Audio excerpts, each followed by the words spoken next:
ये दुनिया रहने के लिए जगह नहीं है, ये दुनिया आने के लिए आना नहीं है, ये दुनिया आने के लिए जाना है।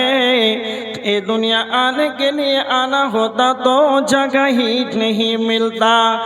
একজন উর্দু দার্শনিক বলেছেন, এই দুনিয়াটা থাকার জায়গা নয়, দুনিয়াটা আশাটা নয়। আমি পৃথিবীতে এসেছি এটাই আমার আশাটা নয়। পৃথিবী ছেড়ে আমাকে আপনাকে একদিন চলে যেতে হবে। আমাদের পূর্ববর্তী যারা আমাদের পদ্দাদা, আমাদের পূর্বে যারা এসেছিল পৃথিবী ছেড়ে চলে গিয়েছে, আমরাও পৃথিবী ছেড়ে চলে যাব। তো দার্শনিক বলছেন, এই পৃথিবীটা যদি আশাটা হতো তাহলে আমরা পূর্ববর্তীদেরকে খুঁজে পেতাম।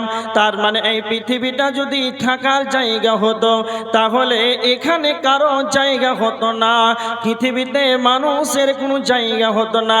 এই পৃথিবীতে মানুষ আসবে আর যাবে, যতদিন ইসরাফিল সিংহাতে যতদিন ঠোক না দেবে ততদিন পৃথিবীতে মানুষ আসবে আর যাবে, আসবে আর যাবে, আসবে আর যাবে। যেদিন ইসরাফিল সুর ফেঁকে দেবে সেই দিন আর পৃথিবীতে মানুষ তা জন্ম নেবে না।